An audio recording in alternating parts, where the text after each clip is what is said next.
Assalamualaikum warahmatullahi wabarakatuh. Yang kami hormati pengasuh Pondok Pesantren Zainul Hasan Genggong Al Mukarrom Kiai Haji Mutawakil Allah SHMM. Yang kami hormati Rektor Universitas Islam Zainul Hasan Genggong Bapak Dr. Abdul Aziz Wahab BAMAG. Di sini saya akan menjelaskan terkait dengan proposal skripsi saya yang berjudul Dinamika Hukum Waris di Era Digital, Tinjauan Hukum Keluarga Islam terhadap Distribusi AdSense YouTube.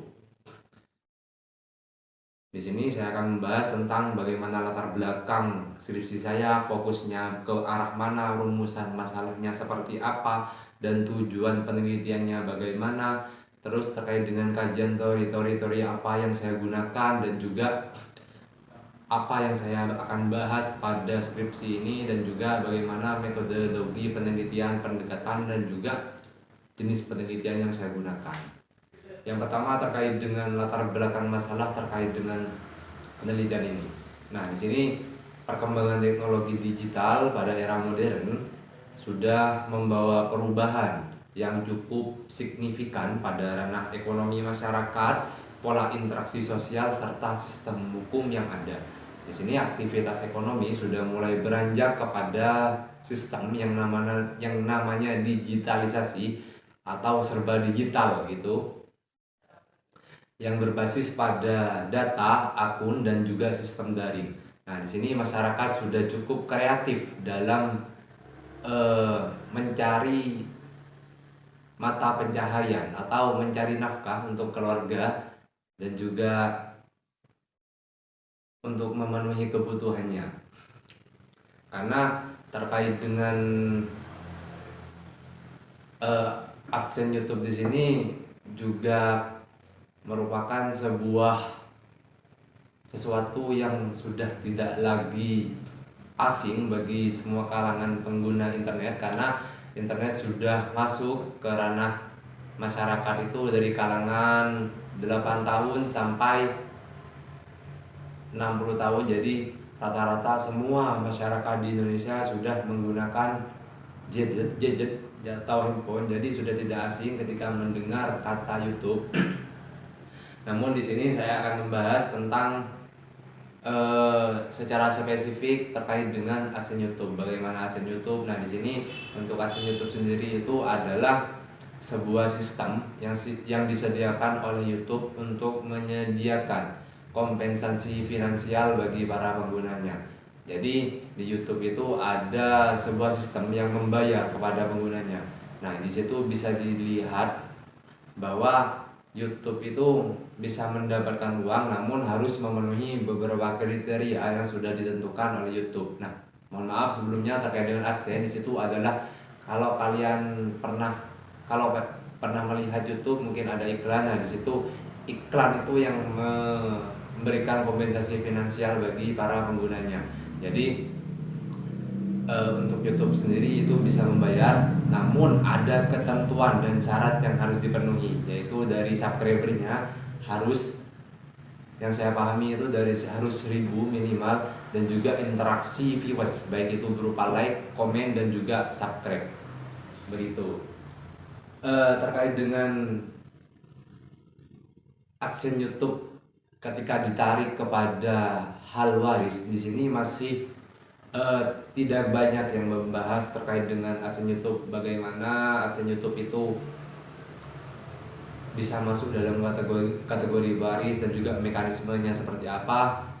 Sementara masih di artikel jurnal itu masih ada, dan ini cukup penting karena terkait dengan waris itu masuk dalam kategori fikih muamalah, artinya hukum asal fikih muamalah itu adalah boleh. Nah, di sini dikhawatirkan di kemudian hari ada penyalahgunaan terkait dengan AdSense YouTube itu, karena belum ada regulasi pasti, baik itu dari undang-undang, kitab KHI maupun juga Al-Quran dan hadis terkait dengan AdSense YouTube.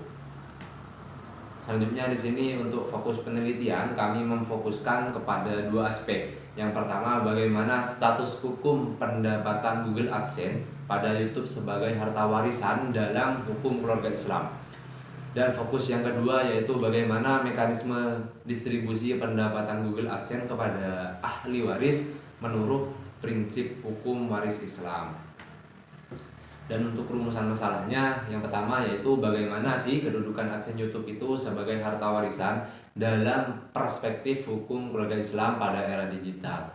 Dan juga bagaimana mekanisme pembagiannya AdSense YouTube kepada ahli waris menurut prinsip-prinsip hukum waris Islam. Dan untuk tujuan penelitian, nah di sini tujuan yang pertama yaitu untuk mengetahui dan menganalisis kedudukan AdSense YouTube sebagai harta warisan dalam perspektif hukum keluarga Islam di era digital. Terus tujuan yang kedua untuk mengetahui mekanisme pembagian AdSense YouTube kepada ahli waris berdasarkan prinsip-prinsip hukum waris Islam. Untuk pembahasan terkait dengan harta dalam hukum Islam, di sini para ulama sepakat tentang suatu objek yang dapat dikategorikan sebagai harta harus memenuhi beberapa kriteria yang sudah ditentukan. Yang pertama yaitu harus memiliki nilai ekonomi yang terukur, artinya barang atau yang lainnya itu harus ada nilainya begitu. Contohnya seperti apa? Contohnya seperti iPhone, terus kursi atau yang lain-lainnya, yang pokoknya intinya harus ada nilai ekonomi, harus ada nilai jualnya begitu. Dan juga harus secara sah dimiliki oleh orang tersebut, artinya hartanya itu sudah pasti miliknya sendiri, tidak ada campur tangan orang lain. Dalam artian ketika masih ada contohnya satu barang mereka iuran, nah itu bukan milik harta pribadi menurut hukum waris Islam. Juga dengan manfaatnya, jadi artinya barang atau yang lainnya itu ada manfaatnya gitu, dan juga dapat dialihkan melalui mekanisme hukum, artinya bisa dipindah tangankan begitu. Selanjutnya terkait dengan tirkah. Nah, tirkah itu apa? Nah, tirkah itu adalah harta peninggalan yang ditinggalkan oleh pewaris. Nah, di sini konsep tirkah itu dalam hukum warisan Islam itu merujuk pada semua aset yang ditinggalkan oleh pewaris setelah meninggal. Warisan mencakup semua aset yang sah dimiliki oleh pewaris pada saat meninggal, termasuk aset berwujud dan hak-hak yang bernilai ekonomi. Namun di sini harus menyelesaikan terkait dengan urusan jenazahnya dulu. Jadi setelah jenazah itu sudah mendapatkan semua kebutuhannya, baru semua harta yang ada itu dibagikan kepada ahli waris sesuai dengan ketentuan faraid. Begitu. Nah, selanjutnya faraid dan prinsip keadilan. Nah, di sini faraid itu adalah, kalau saya jelaskan, faraid itu adalah suatu hierarki, suatu urutan, runtutan bagaimana warisan Islam itu tergantung pada hukum faraid itu. Nah, faraid itu menjelaskan si anak ini dapat berapa, anak laki-laki dapat berapa, anak perempuan dapat berapa, terus saudara laki-laki dapat berapa. Nah, itu ditentukan di dalam faraid. Jadi siapa saja yang mendapatkan dan berapa besaran yang didapatkan itu sudah diatur di dalam faraid. Nah, di situ terkait dengan faraid itu sudah diatur dalam Al-Qur'an, tepatnya di surat An-Nisa ayat 11, 12 dan juga ayat 176. Nah, ayat tersebut menetapkan bagian masing-masing ahli waris secara rinci dan tidak dapat diubah secara sepihak. Namun meskipun dalam penerapannya faraid ini kurang digunakan di kalangan masyarakat, namun di sini juga sudah ada dasar hukumnya, yaitu di Quran surat An-Nisa tersebut. Selanjutnya konsep aset digital dan aset YouTube. Nah, aset digital di sini adalah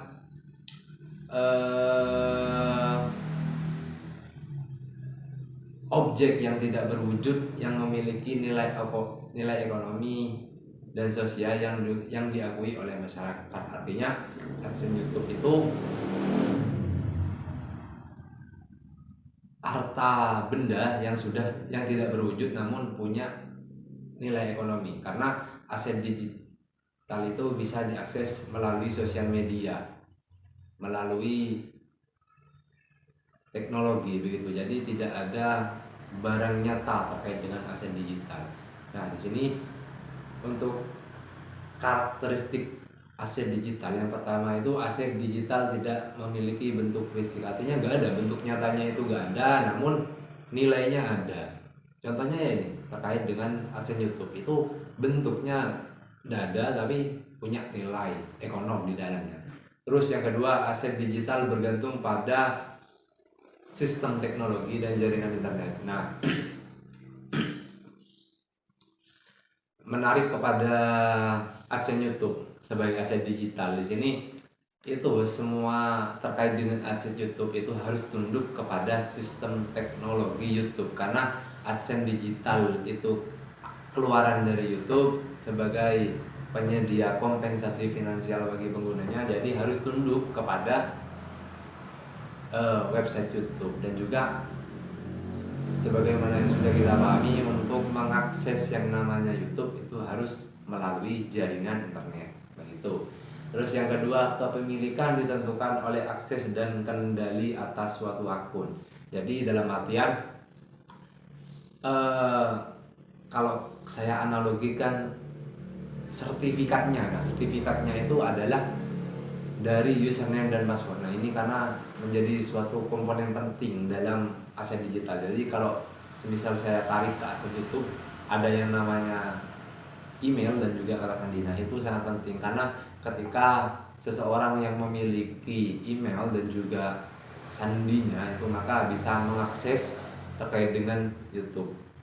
Nah YouTube-nya itu karena berhubung sudah mendapatkan kompensasi dari YouTube, maka itu bisa dicarikan melalui siapapun yang punya akses ke situ. Intinya username dan sandi itu sebagai sertifikat, kalau analoginya seperti itu. Terus yang keempat, aset digital memiliki nilai ekonomi yang dapat diukur dalam bentuk moneter.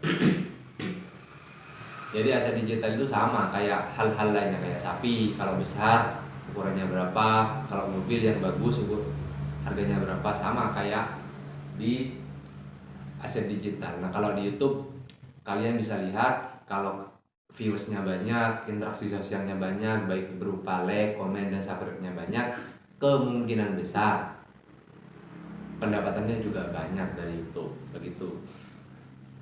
Terus yang terakhir, aset digital dapat dialihkan kepada pihak lain sesuai dengan ketentuan hukum dan kebijakan platform yang mengaturnya.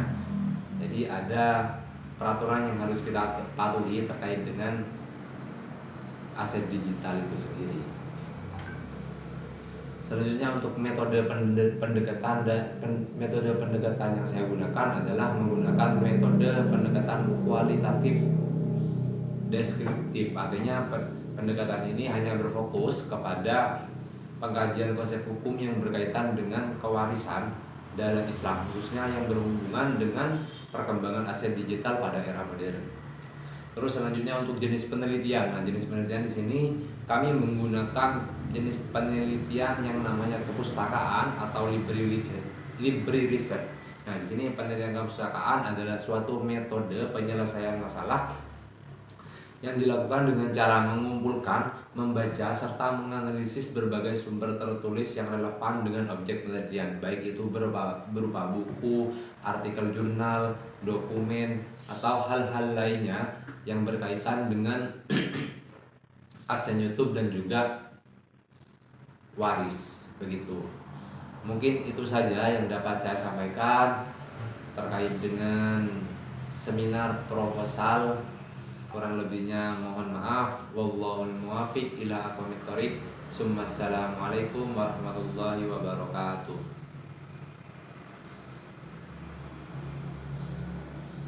Pasti doamu. Ini lebih Pak Gil.